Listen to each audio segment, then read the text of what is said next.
What's going on? I usually don't talk a lot about regular season NBA games, but the way Boston smashed Golden State by 52, it's like, whew, thought I was seeing things. I had no interest in watching the game because for me, often than not, Tatum and Brown are overhyped.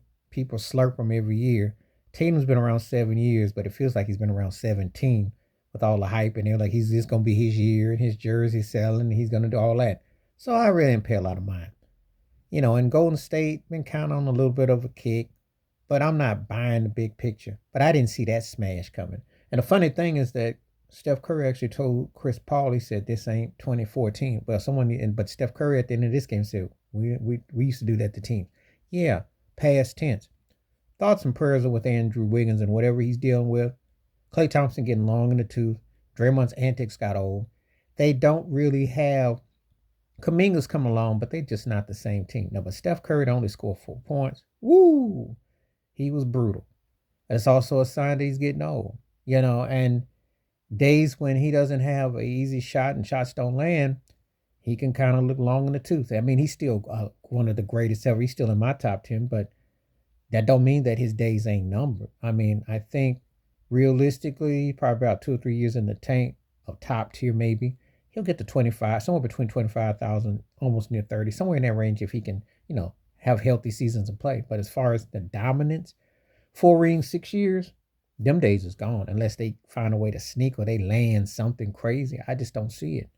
And that's why Charles Barkley was right about what he said about the Lakers and the Warriors. Golden State's problem is that the league caught up. Now you're getting bigger dudes who can score and shoot like that, and you're not running away from the league like you once were. And I don't think there's going to be a lot of teams that's going to have the kind of run Golden State did either. But that was atrocious. But Steve Kerr's been out coached, and they've been just lacking focus and sometimes hustle, and they're just not up to par the way they were. So I don't know if this says more about Boston being on the upswing because I'm still not sold. I still think Miami. I'm a Miami Heat fan. I still think Jimmy Butler and them gonna have a say about them, and I don't think that's over. And I'm not sold on Boston. It says whole Boyle and Way and White, but when they're hitting on all cylinders, especially with Porzingis, they are a tough out. But Golden State is not what you once knew them to be. There's a reason why they're in the playing tournament. Realistically, and I told you this, when Djokovic hitting Steph type shots against a big man doing that, they're just not the same.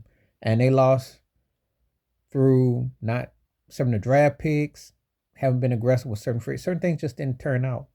And things have not really been the same since that whole ordeal with Jordan Poole, if you must know. So, But anyway, that's just my thought about that massacre in Boston. Please hit like, subscribe, with thoughts, comments, and I do respond. Thank you. Wash your hands, keep your mind clear. Watch out for another shitter if you're liking my piece.